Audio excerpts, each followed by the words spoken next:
शाश्वत तीर्थराज सम्मेद शिखर जी की पावन तलहटी में विश्व की अनुपम कृति आकार ले रही गुणायतन और उस गुणायतन के परिसर में अष्टान्निका महापर्व के पावन प्रसंग पर मूल संस्कृत निबद्ध सिद्ध चक्र महामंडल विधान के तृतीय दिवस के शंका समाधान के तृतीय सत्र को हम प्रारंभ कर रहे हैं। सबसे पहले अपने उन महानुभावों का नाम जो हमारे आज परिवार में जुड़े हैं, निर्माण निधि के रूप में हमारे गुणायतन परिवार से जुड़े हैं। श्री मनीष कुमार जी जैन, श्रीमती संगीता जैन फिरोजाबाद, श्री विवेक कुमार जैन, श्रीमती रूबी जैन फिरोजाबाद, श्रीमती शिल्पी Jain, Nikhil Jain new Delhi, Shrimati Asha Jain, Shobhit Jain new Delhi, Shrimati Richa Jain, Shashank Jain new Delhi, Shrimati Chandabai धर्मपत्नी स्वर्गीय बसंत कुमार जैन इंदौर, श्रीमती किरण चिंतामणि जैन अहमदाबाद, श्रीमती मनोरमा जैन इंदौर, शौ अनुराधा अजीत चाणेकर, शौ पूजा श्रेयस भुयार यवतमाल महाराष्ट्र, डॉक्टर सुनंदा चौधरी शिवनी, श्री अवतरण सेठी इंदौर, सुश्री पूजा तोतुका, सुपुत्री श्री अजित शशि तोतुका जयपुर, श्रीमती स्नेहलता जैन धर्मपत्नी प्रकाश चंद्र सोनी इंदौर, ये सभी निर्माण निधि के रूप में हमारे गुणायतन परिवार से जुड़े हैं। इन सबका करतल ध्वनि से हम अभिनंदन करते हैं, इनके भावों की अनुमोदना करते हैं। निर्माण मित्र के रूप में हमारे गुणायतन परिवार से जुड़े हैं डॉक्टर इंद्रमल जैन, श्रीमती कुसुम जैन, संदीप अनुस्वाति, निकिता रिद्धि जैन, भक्ति जैन भोपाल। मैं उनको सादर आमंत्रित कर रहा हूं कि यहाँ पर आएं और पूज्य मुनिश्री का आशीर्वाद प्राप्त करें। मैं आमंत्रित कर रहा हूं श्री प्रेमचंद जी जैन प्रेमी, राकेश जी जैन चांदीवाला को कि वो यहाँ पर आएं और इनका सम्मान करें। डॉक्टर इंद्रमल जैन, श्रीमती कुसुम, संदीप अनुस्वाति, निकिता रिद्धि, भक्ति जैन भोपाल। और इसी के साथ निर्माण मित्र के ही रूप में हमारे साथ जुड़े हैं श्री संतोष कुमार ममता जैन भिलाई। चले श्री संतोष कुमार ममता जैन भिलाई और 3 महानुभाव आज संस्थापक सदस्य के, हाँ संतोष जी है वो खड़े हो जाते हैं जी। श्री संतोष जी ममता जैन भिलाई अपने वैवाहिक वर्षगांठ पर आज गुणायतन परिवार से जुड़े हैं। तालियां बिल्कुल नहीं बजाना, कोई नहीं बजाएगा।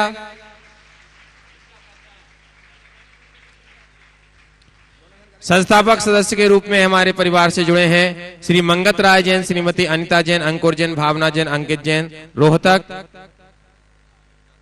इनके सम्मान के लिए मैं आमंत्रित कर रहा हूं श्री अनिल जी, इंजीनियर अनिल कुमार जी जैन बरेली और श्री पुष्पेन जी बांदा, मुख्य मंडल संयोजक। आइए श्री मंगत राय जी, श्रीमती अनीता, अंकुर, भावना, अंकित जैन रोहतक, मुख्य मंडल पुण्यार्जन जी, शीघ्रता से आए। और अगले संस्थापक सदस्य के रूप में जुड़े हैं डॉक्टर सरोज कोठारी, मातेश्वरी श्रीमती भूरी भाई कोठारी इंदौर। इनके सम्मान के लिए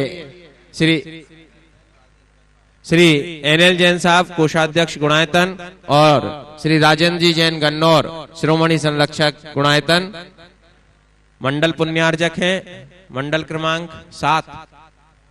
आइए राजेंद्र जी और एनएल जैन साहब जी।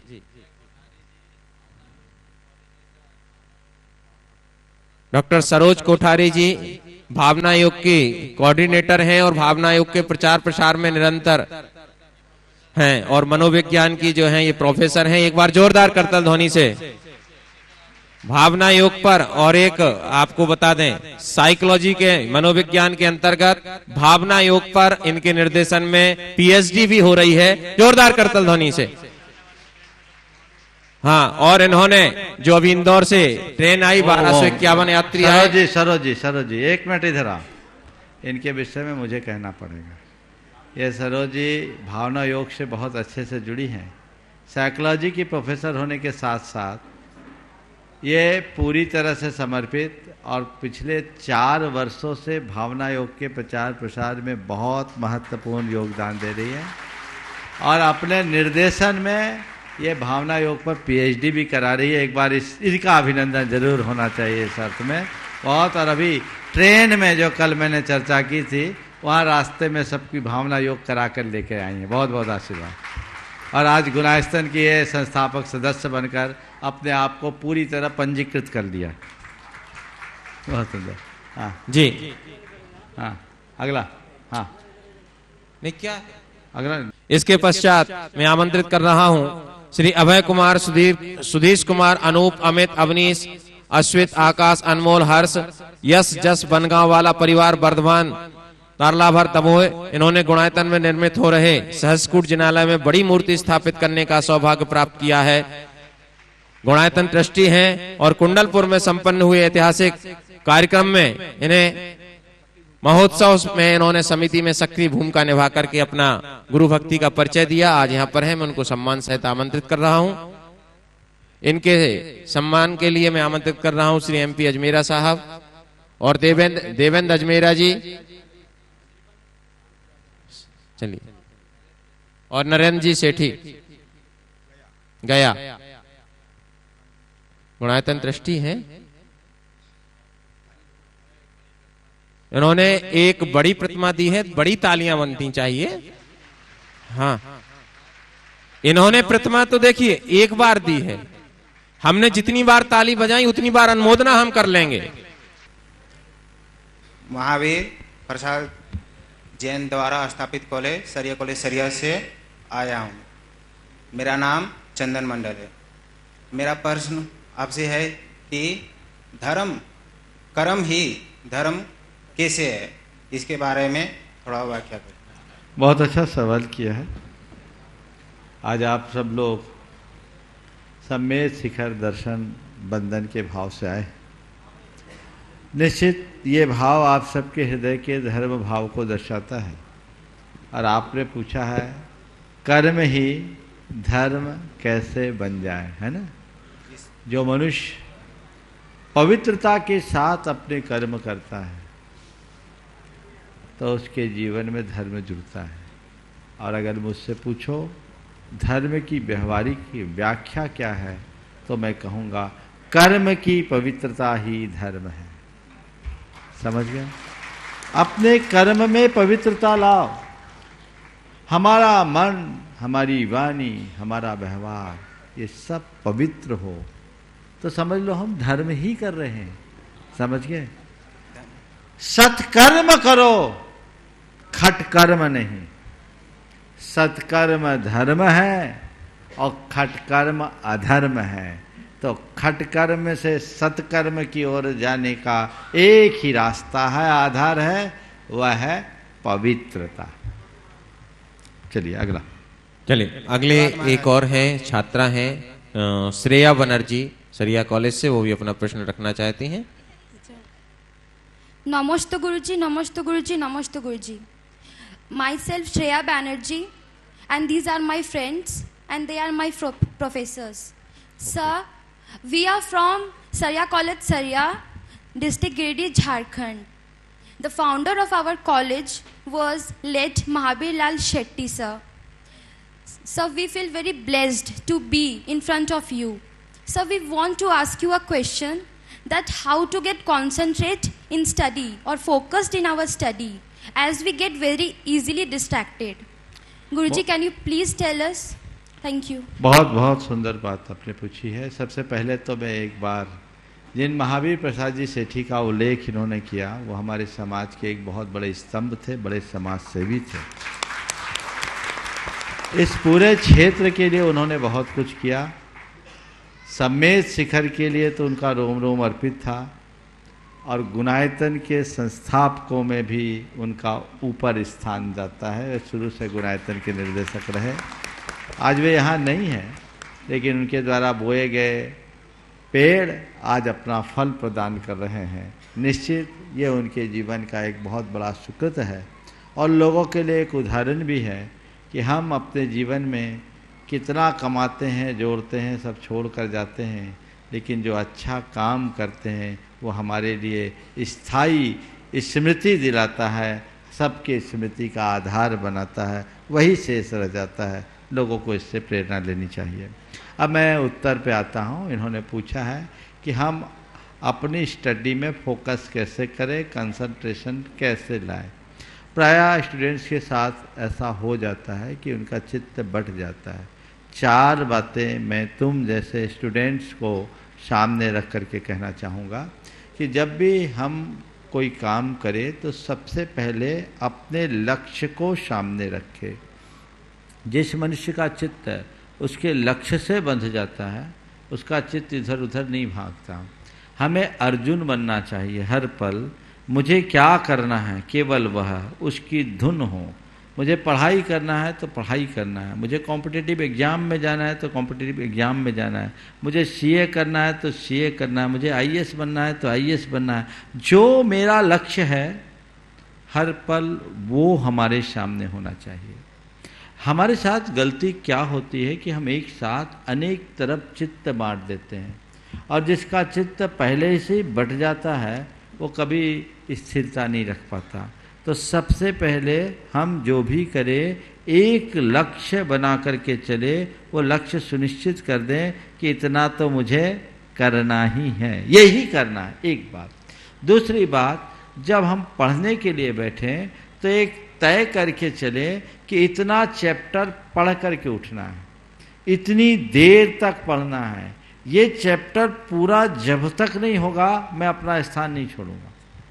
कई बार क्या होता है, पढ़ने आप लोग बैठते हैं, पढ़ने बैठते हैं तो बस थोड़ी देर बाद मन उचट जाता है, कुछ और कर लो कुछ और कर लो, तो ध्यान उधर चला जाता है, और जब उधर ध्यान चला जाता है तो फिर पढ़ाई एक तरफ धरी रह जाती है। और फिर आज के समय में तो प्रायः सब डिजिटल माध्यम से पढ़ाई करते हैं, तो पढ़ते पढ़ते पढ़ते पढ़ते थोड़ा सा ध्यान इधर उधर हो गया, स्क्रीन टच हुआ, इधर उधर टच हो गया, उधर खो जाते हैं। बैठे तो स्टडी करने के लिए, खो गए व्हाट्सएप में, इंस्टाग्राम में, फेसबुक में, पूरा समय कैसे सरक गया पता ही नहीं चला। नहीं, हमको अपना लक्ष्य सामने रखना चाहिए और टारगेट फिक्स करके बैठना चाहिए। ये टॉपिक मुझे पूरा करके ही उठना है, इतनी देर मुझे पढ़ना ही है, हम पढ़ कर ही दम लेंगे, इसके पहले नहीं। समझ गए?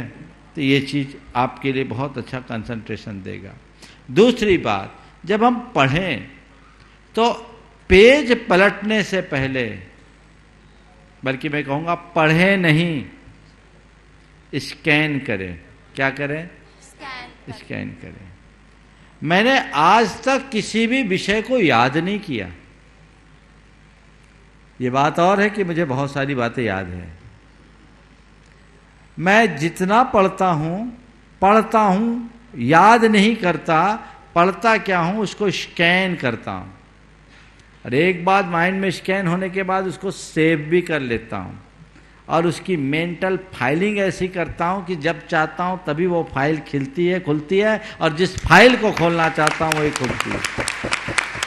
तो ये अभ्यास से हो सकता है।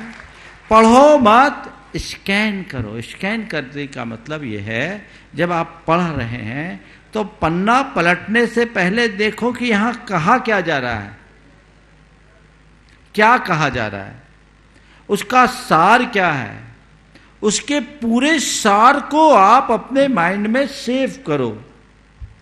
यहाँ कहने का आशय ये है, ये कहा जा रहा है, और उससे मिला जुला संदर्भित कोई एक टाइटल अपने दिमाग में रख दो कि ये बात इस सेंस में कही गई है।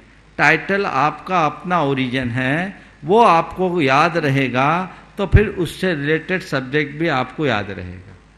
तो स्कैन करना सीखिए।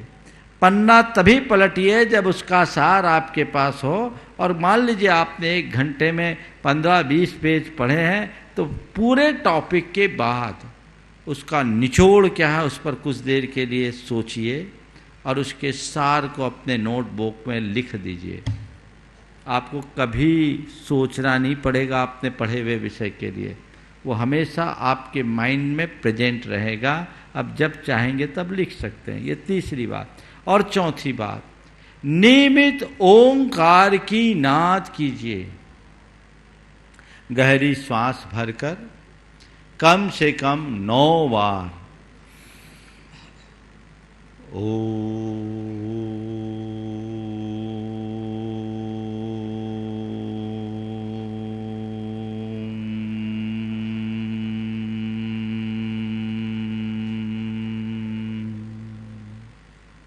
इस तरीके से 9 बार करें। और यदि आप लोग भावना योग करो, शायद पहली बार सुने होंगे, लेकिन आप YouTube और प्रमाणिक ऐप पर देखेंगे तो भावना योग मिलेगा। बहुत सारे बच्चों ने यही इसी मंच से आकर कहा कि वो नियमित भावना योग किए, उससे वो UPSC और PSC में सेलेक्ट हो गए। कुछ बच्चों, एक बच्ची ने तो कहा उसने IIT में 25th रैंक ले आया। डेली दिन में 2 बार भावना योग करते थे। क्यों? जब हम भावना योग करते हैं तो हमारी काम करने की क्षमता बढ़ती है, कंसंट्रेशन पावर बढ़ता है, तो रिजल्ट अपने आप अच्छा होगा। चित्त जब उलझा रहता है तो चीज़ें समझ में नहीं आती। चित्त शांत होता है तो कोई चीज़ ऐसी नहीं, हर बात को समझना आसान हो जाता है। तो अपने चित्त को शांत करने के लिए ये भावना योग भी एक अच्छा माध्यम है। चलिए नमस्ते गुरुजी, नमस्ते गुरुजी, नमस्ते। और अगले प्रश्न के लिए मैं आमंत्रित कर रहा हूँ शिरोमणि संरक्षक गुणायतन श्री राजेंद्र जी जैन, गन्नौर, मंडल पुण्यार्जक भी हैं, मंडल क्रमांक 7 पर जो है ये ले रहे हैं। माइक दें भैया ऊपर, भैया। और इसके बाद तैयार रहेंगे श्रीमती ऋतु जैन, नोएडा।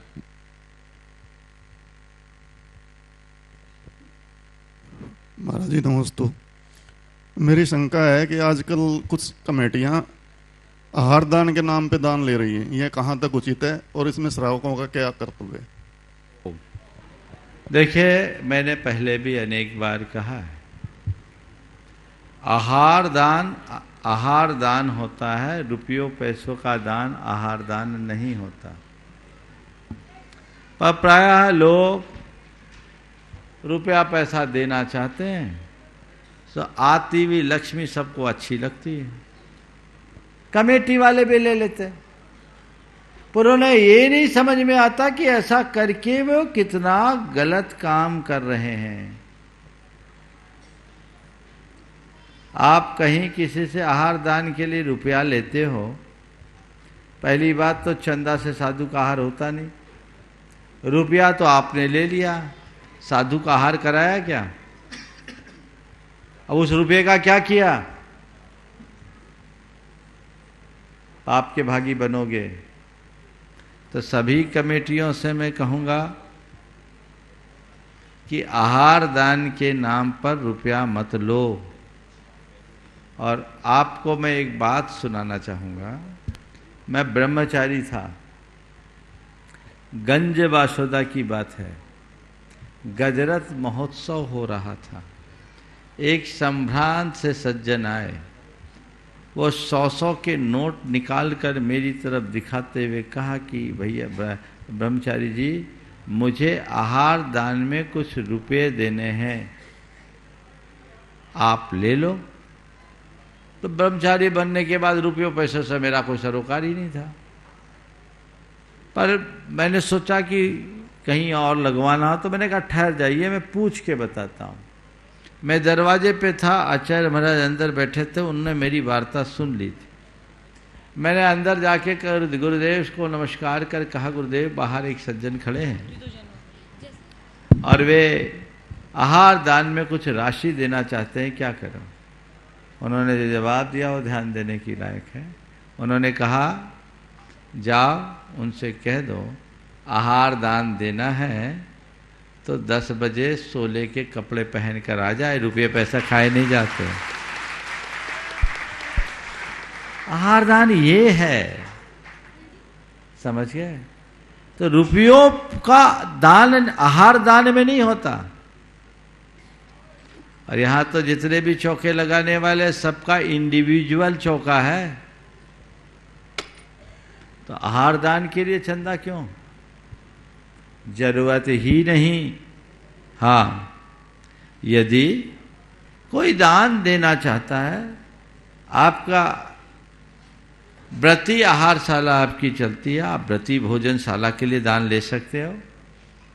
आपकी भोजनशाला चलती है, आप भोजनशाला के लिए दान ले सकते हो। और कई बार कई लोग सोचते कि आज मैंने आहार दान दिया, दूसरों के चौके में दिया, मेरा अपना तो कुछ गया नहीं। तो दूसरों के चौकों में मैंने आहार दान दिया तो मेरा कुछ दान हो जाए। तो वो व्यक्ति आहार दान देने की खुशी में दान करे तो स्वीकार लो। क्या कर रहा है दान?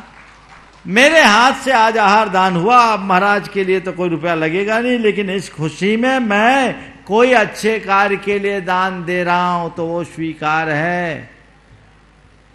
आहार दान के लिए पैसा नहीं और कोई रसीद नहीं कटनी चाहिए आहार दान के नाम पर। ये एक प्रकार का दोष है। सब इंडिविजुअल लोग करते हैं, आप कराइए। कदाचित कमेटियों को किन्हीं संघों के लिए जरूरत भी हो तो इस तरह रसीद काट काट कर नहीं करिए। आज हमारे साधु की ऐसी दुर्दशा नहीं है कि उनके लिए चंदा करना पड़े, लोगों की लाइन लगी हुई है। एक आदमी भी करने में सक्षम है। व्यवस्थापकों के सामने समस्याएं रहती है, सब जगह एक सी व्यवस्था नहीं रहती, उनको व्यवस्थाएं करनी है, पर वो चंदा आहार दान के नाम पर नहीं। धर्म प्रभावना के नाम पर आपको कोई दान मिलता है, आप उसे स्वीकार कर सकते हैं।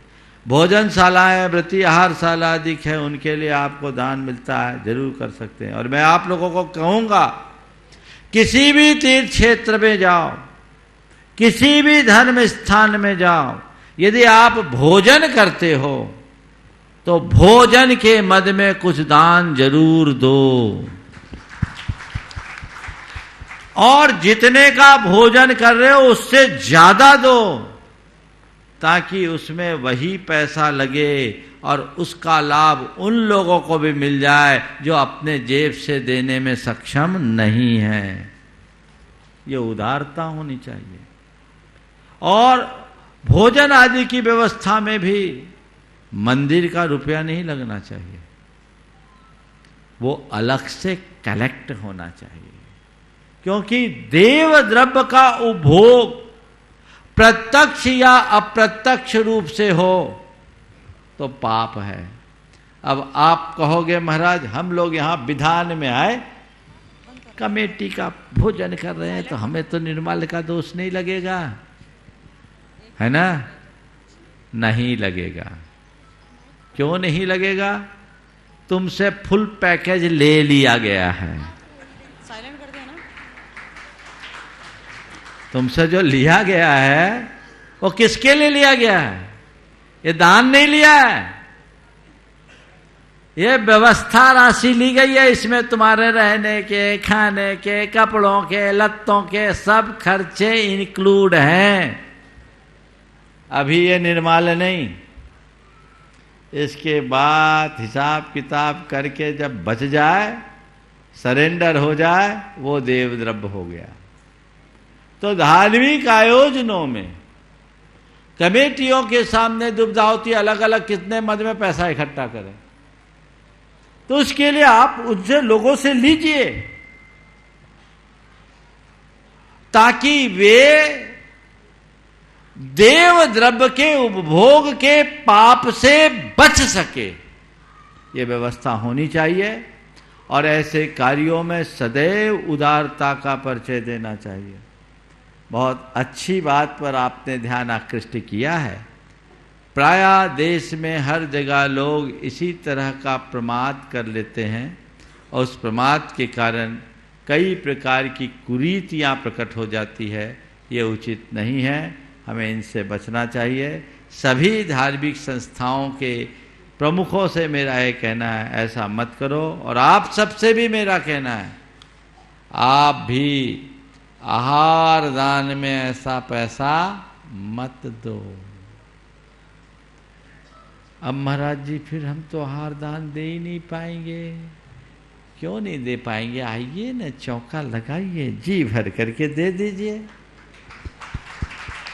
महाराज ऐसी व्यवस्था नहीं है तो अनुमोदना कर दीजिए। पंडित सागरमल जी थे विदिशा के, शास्त्रीय परिषद के अध्यक्ष हुआ करते थे, बड़े दिग्गज विद्वान थे। एक जमाने में उनके नाम की तूती बस्ती थी, पर उनका जो घर था उनने फक्कड़ी में जिंदगी काटी। एक कमरे का मकान था, वो भी किराए का था। वो अपने घर में कभी चौका लगा नहीं सकते थे। वो क्या करते थे, जब भी आहार दे, दूसरे के चौके में दे, साथ साथ चले जाते, चौके में जाके आहार देते, और आहार देने के बाद मंदिर के गुल्लक में 100 रुपये का नया नोट डालते। उनका नियम था, आज मैंने आहार दिया तो 100 का एकदम नया नोट। एक दिन मेरी दृष्टि पड़ गई तो उन्होंने कहा, महाराज जी मैंने आहार दान दिया, मेरा कोई द्रव्य लगा नहीं, और ये द्रव्य आप लोगे नहीं, तो मैं सोचता हूं चलो जो कोई नहीं ले वो भगवान ले ले, भगवान के दरबार में लगा दूं, कुछ तो दान हो। ये मेरे दानांतराय कर्म का उदय है कि मैं अपने घर में ऐसी व्यवस्था नहीं कर पा रहा हूं। तो हम तो ये जानते हैं कि दानांतराय दान देने से कटता है, कि न केवल दानांतराय, दान देने से सारे अंतराय टलते हैं, इसलिए मैं ऐसा करता हूं। ये दृष्टियां हैं, तो ऐसी दृष्टि सभी को रखनी चाहिए और उसी अनुरूप अपने सारे कार्य संपन्न करना चाहिए। श्रीमती ऋतु जैन नोएडा और तैयार रहेंगे मंडल क्रमांक 2। नमोस्तु नमोस्तु नमोस्तु गुरुदेव। मैं ऋतु जैन नोएडा से। महाराज जी, मेरा एक सवाल है कि मैं वर्किंग हूँ, कई बार ऑफिस में और घर में ऐसी परिस्थितियाँ हो जाती है कि निमित्त उपादान पे भारी पड़ जाता है। हम नहीं चाहते किसी पे क्रोध करना, कटु शब्द कहना, लेकिन अनायास ऐसी स्थितियाँ उत्पन्न हो जाती है कि न चाहते हुए भी ऑफिस में जूनियरों को बोलना पड़ता है, घर में रिश्तेदारों को या अपने परिचित लोगों को, घर के लोगों को बोलना पड़ जाता है। हम नहीं चाहते किसी का दिल दुखाना, मतलब 5 मिनट पहले भी हमें नहीं पता होता है कि हमारे भाव इतने बिगड़ जाएंगे। मैं कई बार हमें शांत रहना है, मुझे शांत रहना है, भावना योग से इन सब चीज़ों से कंट्रोल करने की कोशिश करती हूँ, लेकिन फिर भी अध्यात्म की दृष्टि से ऐसा क्या हो जाता है कि निमित्त मेरे उपादान पर इतना भारी पड़ जाता है कि मेरा अध्यात्म, मेरा ध्यान सब कमजोर हो जाता है। समझ गया। एक ही पंक्ति में उत्तर दूंगा। निमित्त यदि उपादान में भारी हो रहा है तो अब हमें अपने उपादान को भारी बनाने का पुरुषार्थ करना चाहिए। कैसे? शांत अवस्था में मुझे शांत रहना है, मुझे सहज रहना है, मुझे शांत रहना है, मुझे सहज रहना है, घोटना शुरू करूं तो उस समय जब कुछ ऐसा होगा, अंदर से आवाज आएगी, मुझे शांत रहना है, मुझे सहज रहना है, चीजें अपने आप अनुकूल हो। हाँ। मुख्य मंडल पुण्यार्जक मंडल क्रमांक 2 श्रोमणी संरक्षक श्री पुष्पेन जी, सविता जी, अंकित, अमिता, मनस्वी जी, नैवेद्य, गुनगुन सपरिवार बांदा और तैयार रहेंगे मंडल क्रमांक 4। आचार्य श्री विद्यासागर जी महाराज की जय, द्वे मुनिराजों की जय। महाराज जी, संयोग, निमित्त और कर्म फल, इनका क्या संबंध है? यदि हमें अच्छे संयोग मिलते, अच्छे निमित्त, तो सब अच्छा हो जाता है, हम सोचते, प्रसन्न हो जाते हैं कि सब इतना अच्छा हमने किया या अच्छा हो गया। और यदि इसके विपरीत हमें मिल गया तो हम संयोग कहते, ऐसा संयोग नहीं मिला होता, ये निमित्त नहीं मिला होता तो ऐसा नहीं होता। तो महाराज जी, इस तरह की उलझन मन में बनी रहती है। तो महाराज जी, हमारी ये शंका नहीं, उलझन है महाराज जी। बहुत सुंदर। संयोग, निमित्त और कर्म फल का आपस में क्या संबंध है? देखिए, संयोग शब्द बहुत व्यापक है। ओम बाएं साइड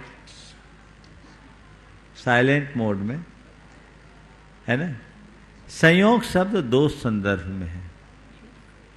एक संयोग जो हमारे जीवन में अच्छे बुरे प्रसंगों के अनुरूप मिलता है जी, और एक संयोग जो व्यापक तत्व है, जो किसी भी कार्य को निष्पन्न करने में कारण बनता है जी। वो संयोग है जिसमें द्रव्य क्षेत्र काल भाव सब समाहित होते हैं, दैव पुरुषार्थ सब आ जाता है। मैं आपके प्रश्न का से यही समझ रहा हूँ कि हमारे जीवन में घटित संयोगों के संदर्भ में आप पूछ रहे हैं, अच्छे बुरे जो संयोग घटते हैं, ये एक प्रकार का निमित्त ही है। इसमें कई बार गड़बड़ियां होती, जैसे एक संयोग मिला, आपके लिए कोई एक अवसर मिला, उस अवसर का लाभ उठाना चाह रहे थे, अनुकूल निमित्त मिला, आपने लाभ उठा लिया। प्रतिकूल निमित्त मिला, आप नुकसान में आ गए। अब मैं दूसरे तरीके से कहता हूं, पहले निमित्त, फिर संयोग और फिर कर्मफल। आपको निमित्त मिला सिद्ध चक्र महामंडल विधान में आने का, संयोग भी आपको अच्छा मिल गया कि आप यहाँ तक आ गई। आपकी श्रद्धा थी, संयोग अनुकूल था, आपने यहाँ आकर के अपनी सहभागिता दी और जो घर में नहीं सोचा था वो लाभ मिल गया मुख्य मंडल लेने का। ये क्या हुआ? संयोग। इस संयोग में पुण्य फल एक निमित्त मिला। आपका पुण्य उछाल मारा, जो आपने नहीं सोचा था वो हो गया। लेकिन आपके इस संयोग के पीछे किसी का संयोग खोया। ये मंडल तो दुबई जाना था, उनकी बड़ी भावना थी, समझ गए? ये मुख्य मंडल में दुबई के एक श्रद्धालु का भाव था, सज्जन का भाव था, बड़ा प्रबल भाव था। बेचारे बहुत दिन से मन बनाए थे, निमित्त मिला, संयोग बिगड़ गया, उनका बीजाई गड़बड़ा गया, वो यहाँ नहीं आ पाए, व्यवस्थाएं बिगड़ गई। लेकिन उनकी दृढ़ता थी कि हम यहाँ नहीं आ पा रहे तो कम से कम दुबई में ही विधान करा ले। ब्रह्मचारी विजय भैया वहीं दुबई गए उनका विधान कराने, इसीलिए अनुपस्थित थे। मुझसे पूछा, बोले भाई यहाँ तो काम चल जाएगा, उनका भाव पूरा करा दो। तो ये क्या हो गया?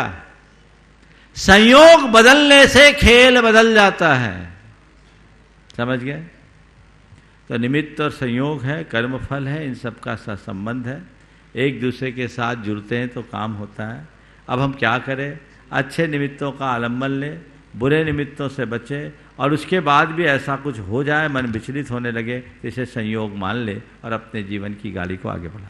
नमोस्तु महाराज जी, नमोस्तु। मंडल क्रमांक 2 श्री प्रेमचंद जी जैन माया जैन प्रेमी परिवार कटनी 4, 2 के बाद 4, और इसके बाद तैयार रहेंगे मंडल क्रमांक 6। मुनिदेव के चरणों में त्रिवार नमोस्तु। गुरुदेव, प्रसन्न वही रहता है जो खुद का मूल्यांकन करता है, और हमेशा परेशान वो होता है जो दूसरों का मूल्यांकन करता है। लेकिन आज वर्तमान समय में हमेशा जो है दूसरों का ही मूल्यांकन करने में लोग लगे रहते हैं। तो ऐसा क्या करें कि खुद के मूल्यांकन ही करें, दूसरे के ऊपर दृष्टि ही ना जाए। क्या करें? आजकल कुछ लोगों की आदत हो गई दूसरे के घर में बुहारी लगाने की। ऐसे लोगों की संख्या बढ़ गई। शायद वो सोचते होंगे कि उससे हमें कुछ रिजर्वेशन का फायदा मिल जाए, समझ गए ना? ये प्रवृत्ति है, ये गलत प्रवृत्ति है। व्यक्ति को अपना अंतः निरीक्षण करके देखना चाहिए, अपने भीतर झांकने का प्रयास करना चाहिए। हम जब तक अपने घर में नहीं झांकेंगे, अपने जीवन को सुंदर नहीं बना सकते। आगे मंडल क्रमांक 6 संस्थापक सदस्य श्री अजित जी तोतुका, नंदलाल जी, वृत्ति सुलोचना जी जैन सपरिवार जयपुर। नमोस्तु महाराज श्री, दोनों मुनि राजों के चरणों नमोस्तु महाराज श्री, दोनों मुनि राजों के चरणों में शत वंदन। महाराज जी, 2 लाइनों में अपने भाव प्रकट करना चाहती हूँ। पहले सीधे सवाल कर लो तो ज्यादा अच्छा रहेगा, आज दबाव ज्यादा है। चलो बोलो। महाराज जी, हम भगवान शब्द तो बोलते हैं, भगवान शब्द में 5 तत्वों की शक्ति समाहित है, और हमारे जैन धर्म में 5 परमेष्टि, 5 तत्व, 5 तीर्थ, 5 विषय और 5 विकार, इन सब के ऊपर जो विजय प्राप्त करता है वही भगवान कहलाता है। तो ये 5 अंक की क्या विशेषता है? भगवान में 5 अंक, 5 तत्व। 5 तत्व तो पूरे सृष्टि में पृथ्वी, जल, अग्नि, वायु और आकाश, 5 तत्व से ये पूरी की पूरी सृष्टि रची है। आपने पूछा है भगवान से इन 5 तत्वों का क्या संबंध है? जैन धर्म में तो भग का अर्थ होता है ज्ञान, और जो ज्ञान से संपन्न है वही भगवान है। भगवान का सामान्य अर्थ तो यही है कि जो ज्ञान से संपन्न है वही भगवान है।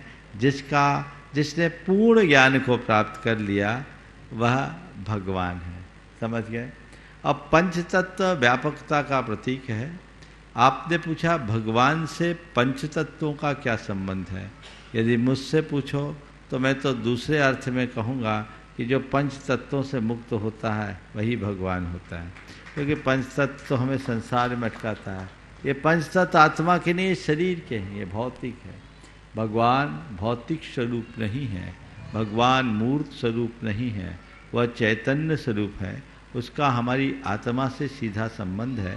लेकिन जब तक हम इन पंच तत्वों के चक्कर में फंसे रहते हैं, पंचेंद्रिय विषयों के विकारों में उलझे रहते हैं, पांच पापों में रत रहते हैं, तो हम अपने भीतर की भगवत्ता को उद्घाटित करने में असमर्थ होते हैं। तो हमें चाहिए कि हम पांच पापों से मुक्त होकर के जिए और पांच तत्वों के चक्कर से ऊपर उठे, ताकि हम सब बंधन से मुक्त होकर पंचम गति को प्राप्त कर सके। तो 5 अंक आपने पूछा है, सब जगह 5 5 5, क्या उंगलियां भी 5 है ना? तो 4 गति है, पंचम गति में हम जाएंगे। पंचम गति हमारे जीवन का लक्ष्य है। 5 व्रत है, 5 पाप है, पंचाचार है। ये 5 क्यों है? पहली बार इस तरह का सवाल मेरे सामने उपस्थित हुआ है, लेकिन उस 5 के संदर्भ में अभी अभी जो बात मेरे मानस में आ रही है कि इस 5 का महत्व क्या है, तो 5 मैं समझता हूँ हमारी हाथ में 5 उंगलियां हैं। ये 5 उंगली पूरी हो तो हमारा हाथ पूरा काम कर पाता है, और 5 की मुट्ठी बन जाती है। तो ये जब 5 उंगली की मुट्ठी बनती है, पूर्णता का द्योतक है, इसलिए सब जगह 5 को जोड़ा जा सकता है। समझ गए? ये 5 पूर्णता का प्रतीक है। इसलिए जो कुछ भी करना है, अगर पूर्ण पाना है तो 5 से जुड़ो। हो सकता है 5 के पीछे ऐसा भी कुछ भाव हो। ये तो अभी तत्काल मेरे मन में आई हुई बात है, फैक्ट्री में चला गया है, आने वाले दिनों में कुछ और अच्छा मिल सकता है। मंडल क्रमांक। नमोस्तु महाराज जी। महाराज जी, धन मत, रूप मत, जाति मत, कुल मत, ये सब तो ज्ञान से, तत्व ज्ञान से दूर कर सकते हैं, लेकिन जिसको ज्ञान का मद हो वो कैसे दूर हो? जिसको ज्ञान का मद है उससे कैसे दूर हो? उसको जब मद का ज्ञान होगा तो दूर हो जाएगा। समझ गए? मुश्किल यही है कि मद का ज्ञान नहीं होता। मद का ज्ञान हो तो सब बदल जाएगा। बस इधर से एक निवेदन कर रहे हैं, इन पर प्रेशर आज ज़्यादा है, एक मंडल में एक ही पूछो तो अच्छा है। नमस्ते महाराज जी। मंडल क्रमांक 8 से संरक्षक सदस्य Shri Sudhir ji, Namrata ji Jain, VK Jain, Sydney Australia, VK Jain, Kanta Jain, Namrata, Sudhir, Saroj, Anjali, Aarav, Mamata, Amrita, Saumya Jain. और तैयार रहेंगे मंडल क्रमांक 10। दोनों महाराज जी को नमोस्तु नमोस्तु नमोस्तु। मैं आपसे ये पूछना चाहूँगी कि अगर किसी को हिंदी या संस्कृत पढ़नी नहीं आती है या अच्छे से समझ में नहीं आती है, तो फिर भी उनका सम्यक दर्शन और सम्यक ज्ञान पॉसिबल है क्या? और मैं इसीलिए पूछ रही हूँ क्योंकि जो आज की हमारी जैन कम्युनिटी है पूरी दुनिया में, तो उसका डायस्पोरा बड़ा होता जा रहा है, और इंडिया के बाहर ऐसे काफ़ी लोग हैं जो जैनिज़्म के प्रिंसिपल्स के हिसाब से रहना चाहते हैं। तो ऐसे लोगों के लिए, जो मेरे जैसे हैं, उनके लिए सिर्फ पूजा में बैठना और सुनना सफिशिएंट है क्या सम्यक दर्शन और सम्यक ज्ञान के लिए? बहुत सुंदर। आपके सवाल के लिए एक दूसरा सवाल मेरे पास बहुत पहले एक बच्चे ने पूछा। बोले महाराज क्या, बोले भगवान को हिंदी संस्कृत के अलावा और कोई लैंग्वेज नहीं आती क्या? छोटे से बच्चे ने पूछा कि महाराज जी भगवान को हिंदी और संस्कृत के अलावा और कोई लैंग्वेज नहीं आती? बोले क्यों? बोले सारे मंत्र हिंदी और संस्कृत में मिलते हैं, कोई नहीं आते हैं। हम बोले भगवान के पास सब आते, पर हमारे भक्तों ने बनाए नहीं, तो भगवान क्या करेंगे? तो हमको जिनको संस्कृत नहीं आती वो क्या करें? तो हमने जाओ भगवान के सामने जो आए जाके सुना देना, कहना भगवान मेरे पास शब्द नहीं, भाव है, मंत्र आप बना लेना। समझ गया? सवाल धर्म का है, धार्मिक क्रियाओं का है। ये शब्दों से प्रधान नहीं, शब्द प्रधान नहीं है, भाव प्रधान। आप किस भाषा में उच्चारण कर रहे हैं ये उतना अर्थपूर्ण नहीं है, किस भाव से बोल रहे ये महत्वपूर्ण। समझ गए? तो यदि किसी को संस्कृत नहीं आती, हिंदी नहीं आती, वो अपनी भाषा में पढ़ सकता है, लेकिन मैं चाहता हूं कि आपकी सांस्कृतिक पहचान बने रहे, सांस्कृतिक निष्ठा कायम रहे, तो उसके लिए इसे भी सीख लो। सीखना असंभव नहीं है। मनुष्य को जब तक अवसर और अनुकूलता हो अधिक से अधिक भाषाओं को सीखना चाहिए। समझ गए? सीख लीजिए, सीखने में क्या हानि है। और नहीं सीख पाते तो जो सीखे सिखाए उसी में कर लो। आजकल सब पाठ्य सामग्री तैयार हो रही है ऑनलाइन, ट्रांसलेशन भी सबके हो गए हैं, लेकिन मूल भाषा में किसी का भी जो अर्थ है, भक्तामर आप अनुवाद पढ़ोगे, अनुवाद ही है, मूल है, उसका फोनेटिक इफेक्ट भी होता है। और मंत्रों में अर्थ का अर्थ नहीं होता, मंत्र में जो शब्दों का उच्चारण होता है उससे होने वाले एनर्जी की प्रस्फोट में ही सब कुछ प्रकट हो जाता है। तो हम मंत्र को शुद्ध भाव से पढ़ें, हमारा सारा कार्य सहज संपन्न हो सकता है। मंडल क्रमांक 10 संस्थापक सदस्य इंजीनियर श्री अनिल कुमार जी, त्रिशला जी, एकता, अरुण कुमार जी, विदित वर्ष का जैन सपरिवार बरेली, और तैयार रहेंगे मंडल क्रमांक 12। मंडल नंबर 10 की ओर से दोनों गुरुवर के चरणों में बारंबार नमोस्तु नमोस्तु नमोस्तु। गुरुवर, मान की जड़ें क्रोध की जड़ों से ज़्यादा गहरी और मजबूत लगती है। क्रोध तो किसी को देखकर आता है, पर ईगो और अभिमान तो हर जगह मौजूद रहता है। कृपया इस पर नियंत्रण के ऊपर उपाय बताएं। देखिए, ईगो के नियंत्रण के ऊपर उपाय बताने के लिए अगर मैं जाऊं तो पूरा समय हो जाएगा, समय पूरा हो जाएगा, बात अधूरी रह जाएगी। लेकिन इतनी ही बात मैं कहता हूं, अपने ईगो को नियंत्रित करके रखना चाहते हो तो अपने से ऊपर वाले को देखो। समझ गए? जब हम ऊपर वाले को देखेंगे तो समझ में आ जाएगा हमारी औकात क्या है। कहावत है, ऊँट जब पहाड़ के नीचे जाता है तभी उसे अपनी औकात का पता लगता है। हम किसका ईगो कर रहे हैं? हमारे पास ऐसा है क्या जो अहंकार करने लायक है? ये सब हमारा अज्ञान है। जिस दिन व्यक्ति के अंतर में ज्ञान प्रकट हो जाता है उसका सारा अहम विसर्जित हो जाता है। चलिए, मंडल क्रमांक 12 संस्थापक सदस्य श्री एनसी जैन, श्री चमनलाल जी जैन, न्यू दिल्ली, और इसके बाद तैयार रहेंगे श्री दिनेश जी जैन, बिलगी। तो मुनिराजों के चरणों में मेरा नमोस्तु। गुरुवर मंडल क्रमांक 12 की तरफ से 3 बार नमोस्तु। मुनिश्री, आप हमेशा सकारात्मकता की बात करते हैं और इसीलिए ये जन समुदाय, जैन और जैनेतर समाज आपसे जुड़ता जा रहा है। और आपके प्रवचनों में और शंका समाधान में भी पॉजिटिविटी की बात होती है। गुरुजी, मनुष्य के जीवन में, हर एक व्यक्ति के जीवन में कोई ऐसा क्षण या ऐसा पल या ऐसा कोई होनहार होता है कि अपने ही गैर हो जाते हैं और धोखा देते हैं। तो क्या कभी आपके जीवन में ऐसी कोई घटना घटित हुई हो जब आपको ऐसा लगा हो कि वो आपके प्रति श्रद्धावान नहीं रहा है, और उस समय आपने अपनी सकारात्मकता कैसे बचाए रखी, और विशेषकर पिछले 15 सालों के अंतर्गत? नमोस्तु गुरुवर। देखिए, बहुत ही अलग प्रश्न आपने पूछा है। हर व्यक्ति के जीवन में हर तरह की घटनाएं घटती, और कई घटनाएं ऐसी होती है जो मनुष्य के जीवन की दिशा तय करती है, दिशा बदल देती है। एक आम व्यक्ति के जीवन में और एक साधु के जीवन में बुनियादी अंतर होता है। आप लोगों को एक दूसरे के साथ धोखा, विश्वासघात, छल कपट आदि की संभावना अधिक होती है।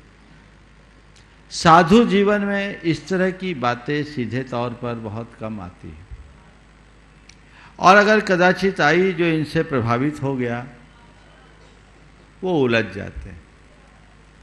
लेकिन जो तटस्थ होता है वो और मजबूत होता है।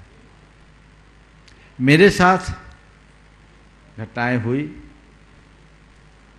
और मैं मानता हूं कि यदि मेरे अंदर सकारात्मकता नहीं होती तो शायद मैं भी विचलित हो जाता। आप सबको पता है, मैं तो अक्सर अपने प्रवचनों में भी कहता हूं, गाड़ी जितनी रफ्तार से चलती है पीछे से उतनी धूल भी उड़ती है। कई बार लोग वो धूल सामने की तरफ फेंकना चाहते हैं। आज से कुछ वर्षों पूर्व कुछ लोगों ने मुझ पर धूल फेंकना चाहा, अपने तई खूब सारी धूल फेंकी, पर मैंने एक ही बात सोचा, वे धूल वो नहीं फेंक रहे हैं, ये गाड़ी की रफ्तार के कारण उत्पन्न हो रही है। फेंकने वाले को धूल फेंकने दो, मुझे धूल की तरफ देखना नहीं है और रफ्तार को खोना नहीं है। मैं देख रहा हूं मेरी गाड़ी और अधिक गति से अपने गंतव्य की ओर बढ़ रही है। समझ गए? तो ये चीजें होती है। हर साधु के साथ आलोचना जुड़ती है, आलोचक आलोचना करते हैं, लेकिन यदि आप उनसे प्रभावित हो गए तो गए, और आपने यदि उस घड़ी अपनी स्थिरता रख ली तो वो आपके जीवन की एक उपलब्धि बन सकती है। मैं कभी इन सब बातों को विस्तार से लिखूं क्योंकि कुछ चीज़ें ऐसी हैं जो सार्वजनिक रूप से कहना अभी मैं उचित नहीं समझता, लेकिन मैं कहूं तो जीवन के ऐसे ऐसे अनुभव भी हैं जो पूरे ग्रंथ का रूप ले सकते हैं। समझ गए?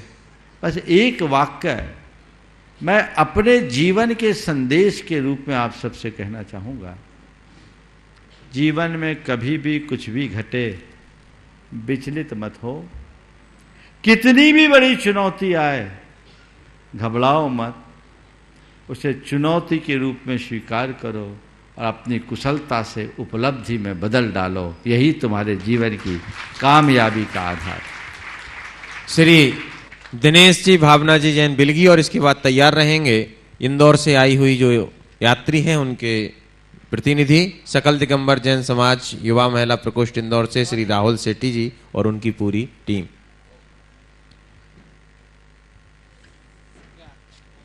भैया माइक। ओम। देखिए दिनेश जी बिलगी आ रहे हैं। आ जाइए दिनेश जी, इधर आ जाइए, सामने आइए। दिनेश जी, भावना जी बिलगी, इधर आइए आगे। बड़े समर्पित सरल चित्त और आगे व्यक्तित्व के धनी हैं। ये एक उद्योगपति तो है ही, लेकिन ये जितने बड़े उद्योगपति हैं उतने ही उदार हृदय और सरल चित्त व्यक्तित्व के धनी हैं।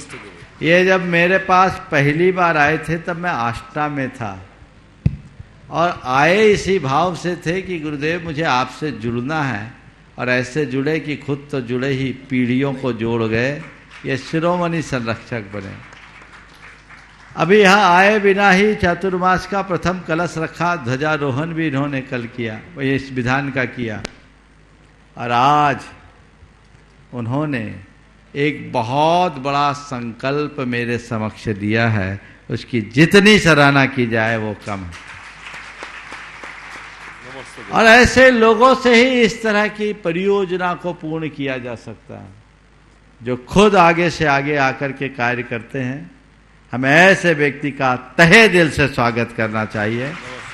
मैं दिनेश जी और भावना जी को उनकी भावना के लिए आशीर्वाद देता हूँ, साधुवाद देता हूँ कि ऐसी उनकी भावना बलवती बनी रहे और वे धर्म और कर्म के क्षेत्र में दिन दुनी रात चौगनी वृद्धि करते रहे। नमस्ते। कोई सवाल करेंगे? चलो, हाँ चलिए, मैं आमंत्रित कर रहा हूं सकल दिगंबर जैन समाज युवा महिला प्रकोष्ठ इंदौर संरक्षक राहुल सेठी और उनकी टीम को, वो अपना प्रश्न करें और इनका सम्मान भी करना है। आप तो वहीं से प्रश्न कर लें, फिर उसके बाद। कश्मीर वाले बाबा चिंतामणि पारसनाथ भगवान की जय। गुरुदेव, आपके आशीर्वाद से 1250 यात्रियों की यात्रा लेकर आए हैं, लेकिन इतने विघ्न जीवन में मैंने कभी नहीं देखे। 8 महीने पहले जब यात्रा की शुरुआत पीयूष राव का और मैंने शुरू की तो हमारे साथ में बड़े बुजुर्गों ने मना करा। दूसरा, यात्रा की तारीख आई, जैसे तैसे व्यवस्था हुई। 21 जनवरी को यात्रा आनी थी गुरुदेव, कोविड लग गया, मेरे मामा को अटैक आ गया। बात थोड़ी सी 2 मिनट की महाराज जी का समय लूंगा, क्योंकि महाराज जी के सानिध्य में ही यात्रा निकल रही है। उसके बाद में मार्च की यात्रा प्रस्तावित हुई, आपका आशीर्वाद मिला। मार्च में 400 यात्री कैंसिल हो गए, बच्चों की एग्जाम पहली बार देश में फर्स्ट वीक में आ गई। मार्च में यात्री जैसे तैसे हुए तो रेलवे विभाग ने परेशान कर दिया। 3 दिन में 3 आदेश, कभी हिंदुस्तान में ऐसा नहीं हुआ, ऐसे विघ्न डाले और लाखों रुपए से हमको नुकसान हुआ। महाराज ऐसा क्यों कि जब युवा और महिलाओं ने पहली बार शिखर जी की यात्रा कराने का निर्णय लिया तो इतने विघ्न क्यों आए? मैं कहता हूं पहली बार में इतने विघ्न क्यों आए इसको भूल जाओ, पहली बार में ही विघ्नों को झेलने का प्रमाण पत्र मिल गया, ये सोचो। अरे यहां आ गए ना, विघ्न की बात क्यों करते हो? विघ्न आए थे, अब गए, अब तो हम आ गए, अब वंदना भी हो जाएगी, कर भी ली, हो गया, वंदना किया गुरुदेव, हो गई, तो हमने अपना लक्ष्य फतह कर लिया। अब ज्यादा सोचने की बात नहीं है। मैं एक बार इन युवाओं का करतल ध्वनि से चाहता हूं आप लोग अभिवादन करें। 1250 लोगों को समेत शिखर लेकर के आना, वंदना कराना, ये कोई साधारण बात नहीं है।